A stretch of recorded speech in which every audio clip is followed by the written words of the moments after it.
Hi, everyone. Dr. Victoria Scarbo here, speaking to you from the Seeds of Transformation Healing Center in Wareham, Massachusetts. So, I thought I'd do a read on um, Trump and his relationship with the military. Um, it's somewhat, what's the word I'm looking for? Somewhat schizophrenic relationship with the military. And it's been coming out that he's talking about veterans, being losers and suckers. Um, the things that he said about John McCain, the fact that he didn't want to go to the World War II soldiers when he was, I think, in France because he didn't want to mess up his hair. There's all kinds of things being said about that, and I want to get down to the root of this, or perhaps even the significance, if it's going to make any difference. Um, my goddaughter is in the military, and I haven't really talked to her about this because I think I actually talked to her a little bit, but not much. Um, but I feel like they're holding their breath, like the military is holding their breath. And I know it was Mattis who said, we have to stay strong and until this is over. So in other words, until this guy gets out. So let's see. Let's see what the cards have to say about this whole situation.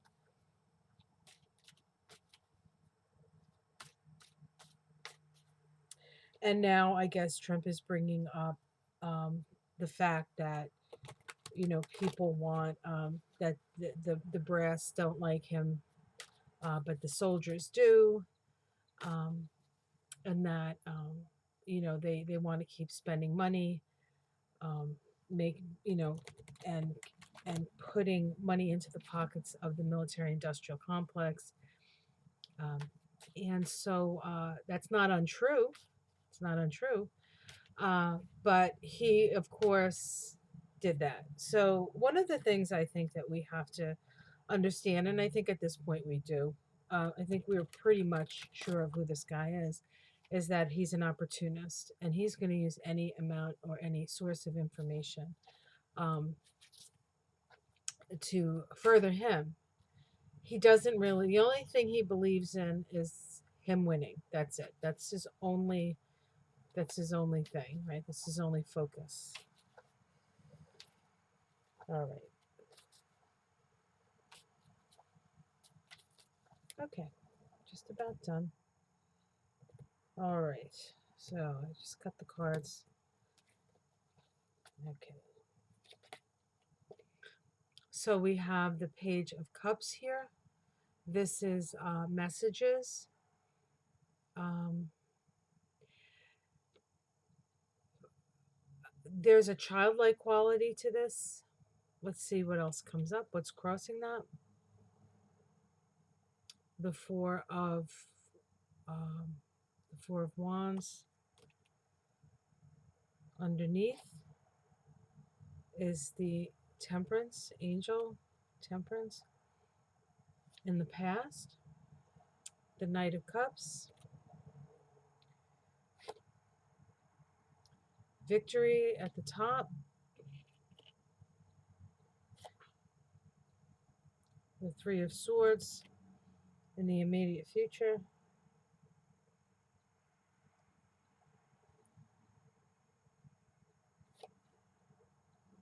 The Three of Cups, how other people see it.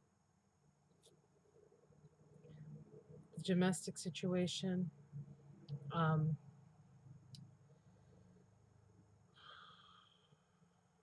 sort of pilfering. Hopes and fears. The Eight of Pentacles and the outcome. Ten of Cups. The Five of Swords. I'm going to pick, see if I can get a major arcana. The King of Cups, the Page of Pentacles, the Knight of Pentacles underneath. Okay, so one of the things that I've come to understand about the Trump presidency is that Trump is really here to disrupt the status quo. That is first of all, it's his nature. He is a Gemini sun, conjunct the North Node in Gemini, conjunct Uranus in Gemini in the 10th house. The 10th house in a chart is the status quo. It's the Capricorn house. It's the structure of power.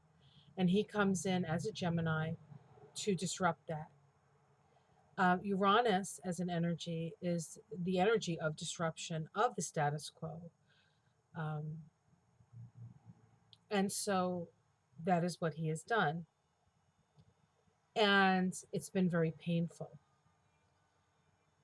Um, to a certain extent, uh, this whole this whole thing about um, clearing out the swamp is is true in that because he's unabashedly callous, really, um, he doesn't really care what people think of him um, as long as he's. I mean, there is a part of him that does. You know, he cares about his base. He cares um, that he gets the adulation, right? But as I've under as my experience have has come to understand that narcissists prefer they love praise, but they'll settle for disdain. It doesn't really matter as long as they're being noticed, as long as they can sort of drink up the energy that is being created by whatever it is that they're doing, whatever trauma or drama or distress they're creating.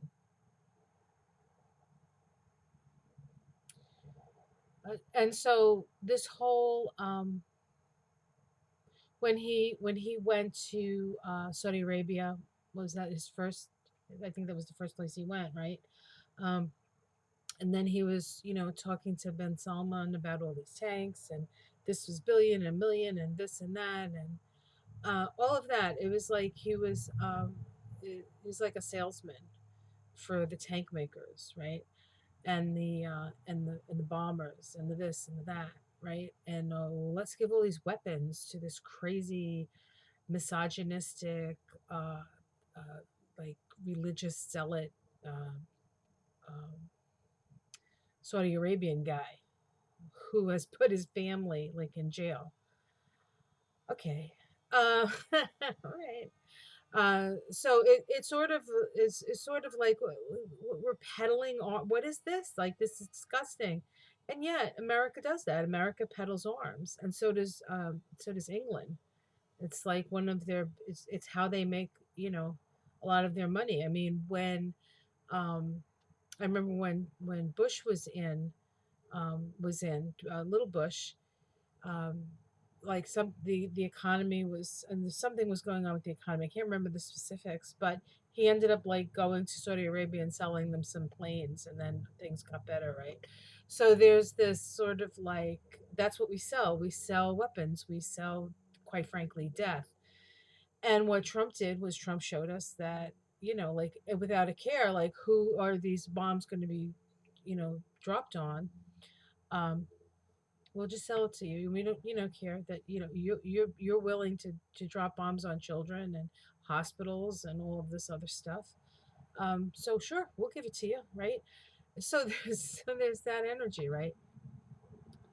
That was disgusting, right? And then of course Um, one of the other things that Trump did was to bring up the shadow of, you know, how we treat immigrants and how we take it.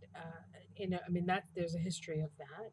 There's certainly he brings up the white supremacy that this country is you know founded on. Quite frankly, perhaps not the spirit of the Constitution and the founding fathers, but certainly the founding fathers were slave owners, and equal didn't mean for the slaves. Like, they were chattel, they were possessions. And what did we do to the Native Americans? So all of that, we have all these high aspirations as a country. Now, this isn't new for America, right? It's not really new for America, except that democracy was new. And so we're basing this whole idea that everybody's equal, and then we apply it only to white men who own property, which to a certain extent is still the case, except that, now women have the right to vote and blacks have the right to vote. And yet, um, you know, the voter suppression occurs to black and brown people. So, I mean, there's like this whole, and we're gradually sort of trying to aspire to the ideals. I mean, France was another country that was that was the second, I guess, considered the second democracy, right? We had America, and then we had France. And in France, when as this is what I understand. I haven't been there, and this is just what I've seen and heard and read about. Um, you know, um, on different places where you see and read about this stuff, is that there's Paris, right? But there's these outlying suburbs where they put all the brown and immigrant people, and they don't live the same life as the people in the center of the whites or the French, I guess. So there's all kind, there's all these strata. And part of that is the idea of the the patriarchal hierarchical structure, right? So that's the world we live in, right? And so then Trump comes in and takes advantage of the patriarchal structure. And then when things start to go south for him, he points out that, the other side of things. And that's what Gemini does. Will what Gemini does is they put the black and the white right next to each other. They contrast it so that we can uh, see it. We can see it. We can see the duality that we live in, right? And so he has served quite a function. So the question being now, this whole thing about um, the military and what does it mean? So what this looks like to me is it's a valid question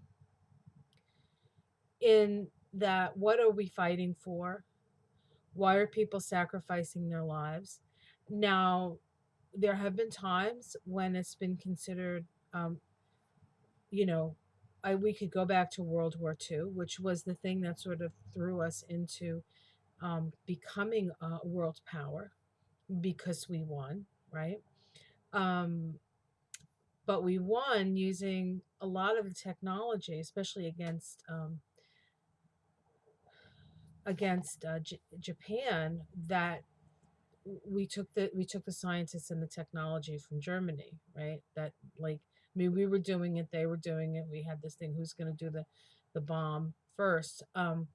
But a lot of our technology, and then a lot of our rocket science and all that stuff came from Germany, because we won the war and we got all the scientists from that. Um, and since then, we have been in this, well, even before that, we've been in this perpetual state of war. And the question is, who is benefiting from that, right? And who are we at war with? And so this whole thing is, um, and while for Trump, I don't think it's going to serve him. What it does do is it brings up the awareness that, um, certain things that we take for granted, you know, um, and we glorify um, veterans, but we don't take care of veterans. We, you know, we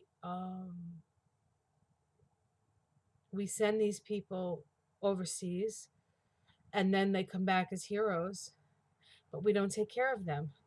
So what does that mean? they're only heroes because they're willing to sacrifice for what? These questions are valid questions, and we have temperance at the root of this. And temperance is about balance. Temperance is about walking the fine line. Temperance is about evolution. And so, whether we like him or not, Donald Trump is a uh, catalyst for our evolution. And he is not, uh, he is,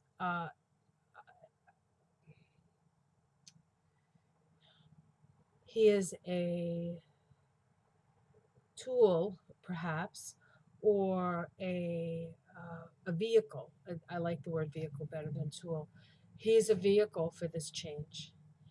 And we get to see who we are. Now, it is said that the president is a reflection of the country, right? Where the country is at.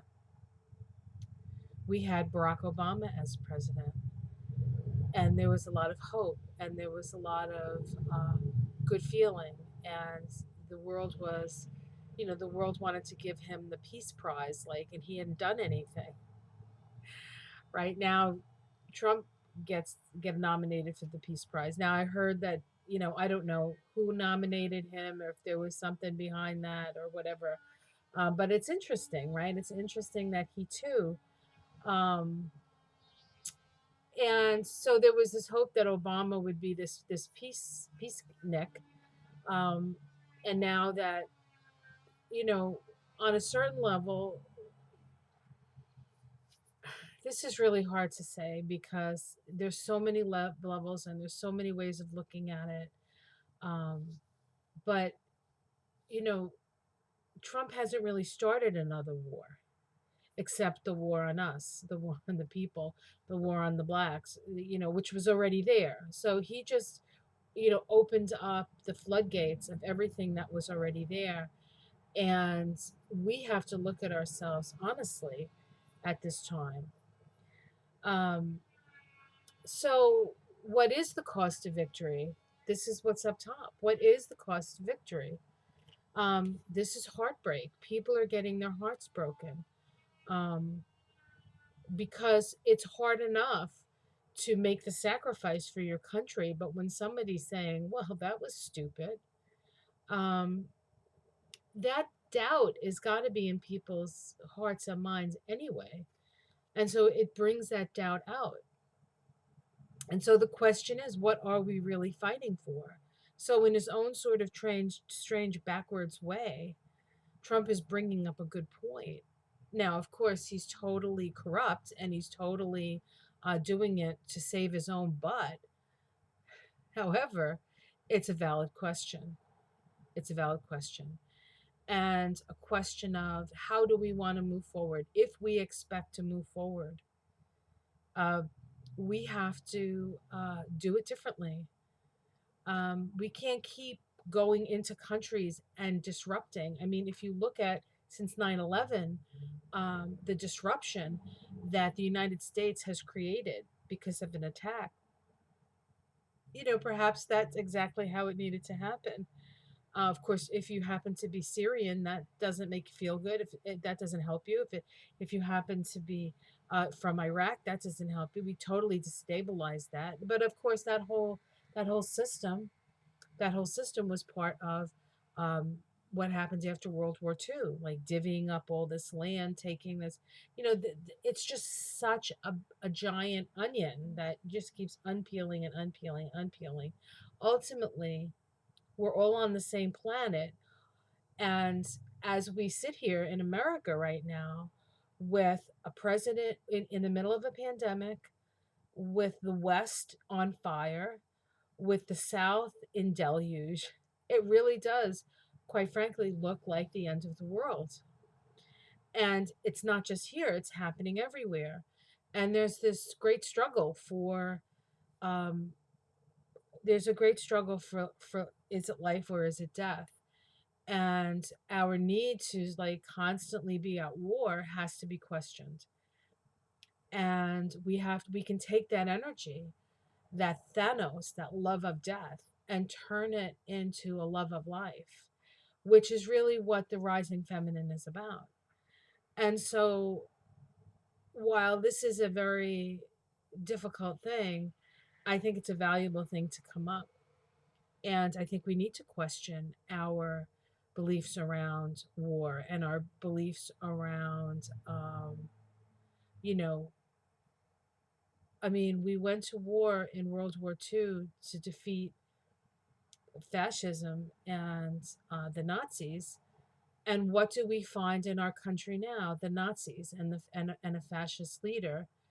So I have a teacher who says uh, what you destroy, you create. So what you're trying to destroy, you create, and what you try to create, you destroy. It's more about an understanding of that,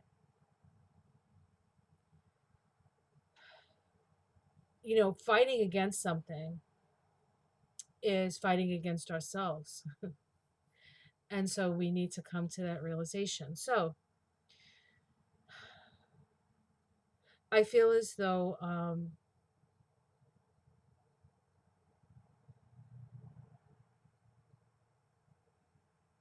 the function of this time is to evolve. And we have to question both the things that we totally agree with and then look at the things we totally disagree with. And somehow come to some sort of understanding of um, that every point of view is just that, a point of view, and that we have to come to a sense of um, what unites us as opposed to what divides us. And what Trump has done is thrown in he's created this big dividing force, and I feel like a rubber band, it's stretched to the ends, and we will come back together, and then we will separate again, and we'll find some sort of equilibrium. But this is, you know, we can question, why are people dying? For what reason? Why are we in Iraq? Why were we in Afghanistan? Why did we spend all that money, and how many people have to suffer? These are valid questions. And it's not that Trump came up with these questions. It's not like it was his idea, like, oh, well, we should be peaceful. And no, he's just taking opportunities. He's just trying to save himself. He's just trying to save himself. But he's showing us something that we need to look at. So I feel like, quite frankly, that this is just another opportunity for us to look at something that needs to be looked at. And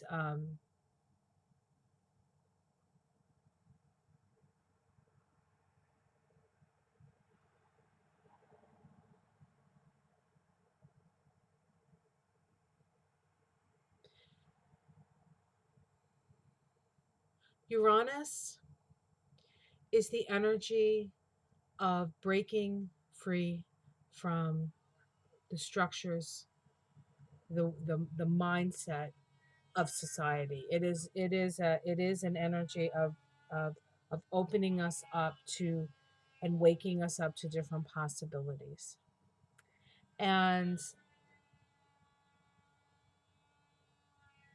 while it it hurts our heart to see people suffering, it hurts our heart to see children and every wounds that we've ever had, with every woman I've ever had, as somebody who was separated from their mother at the moment of her birth, um, seeing children in cages separated from their mothers is more than heart wrenching.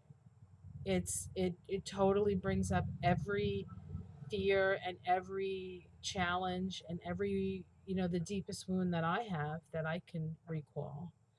Um, so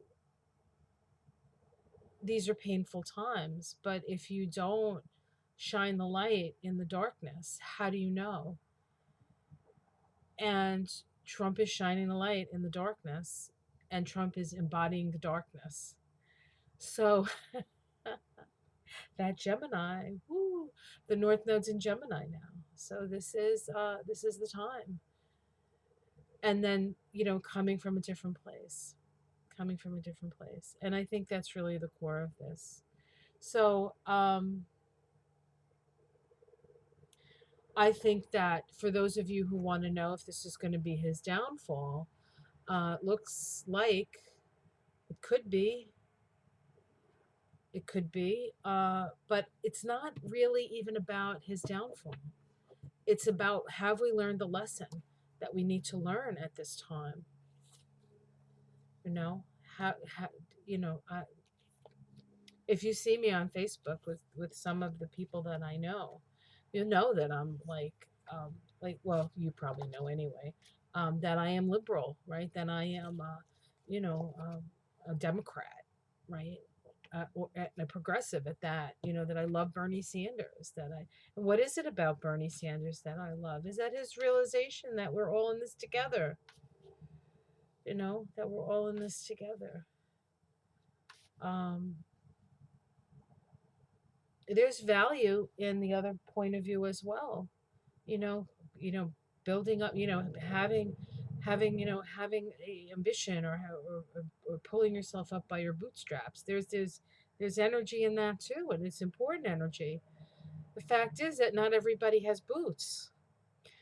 And that's the thing. And so if we can take the energy of pulling yourself up by your bootstraps and having everybody have boots on, and then also knowing that you don't have to step on people's heads. I know a lot of the people who talk about, pulling yourself up by your bootstraps. If you were their neighbor and you need help, they're right there to help you. They're not going to say, no, you got to pull yourself up by your bootstraps. So there is that energy of, helping your neighbor. Um, but there has to be a sense of like wanting to be wanting to wanting to rise up, right? Pulling up by the bootstraps is up. It's ascension. It's rising up. But that ascension requires us to not be like this, but to be like this. And so that's what's happening right now. We are waking up to everything that we assumed was right and good, and seeing the other side of it, perhaps, and seeing what was terrible and awful, and perhaps learning something from it and seeing the other side of it. So this is really just a process of waking up for us. And you can decide which side you want to work on. You want to, I mean, this is, this is up to you. I feel like we need to work in the direction of love. That's my religion. Am I a Christian? Am I a pagan? Am I an atheist? Am I agnostic? Doesn't matter. Doesn't matter. I don't care what you are, as long as you are full of love, right? So, all right, guys. Well, that was an interesting reading where that went. Did I even answer the question I asked?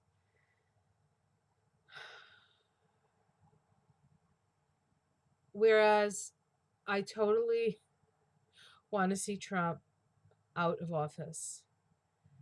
I can't deny that he has made people see things and feel things, and question things.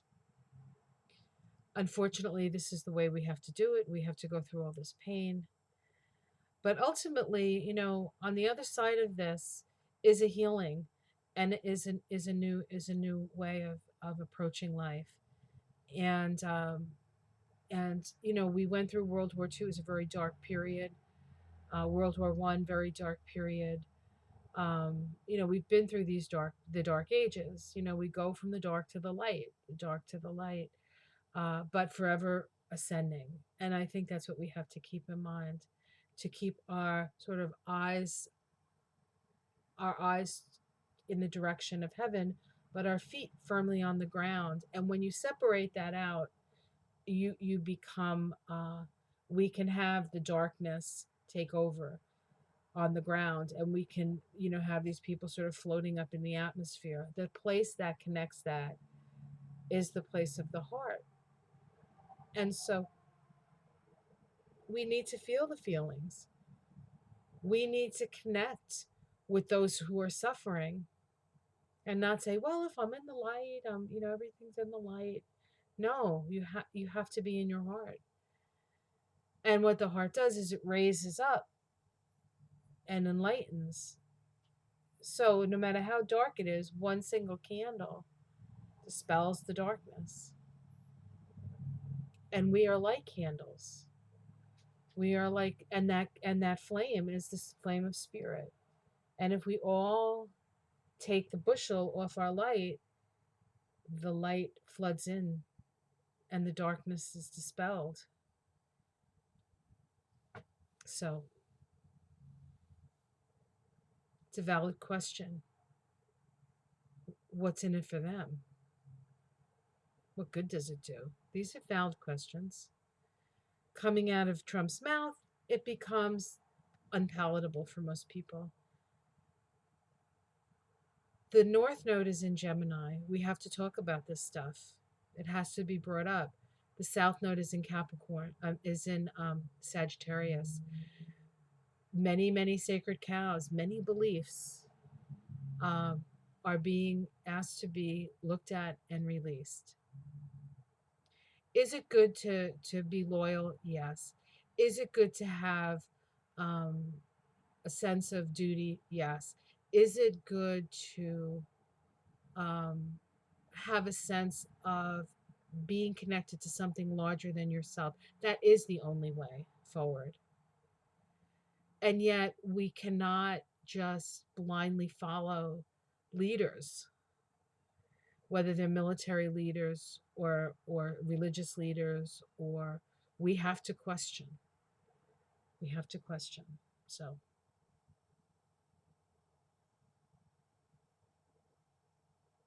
we'll have Donald Trump as long as we need to have him. But I think we're almost done. We're almost done. And we'll look back at this time in years to come and be grateful on some level that it happened. All right, guys. Like and subscribe. Love to you all. And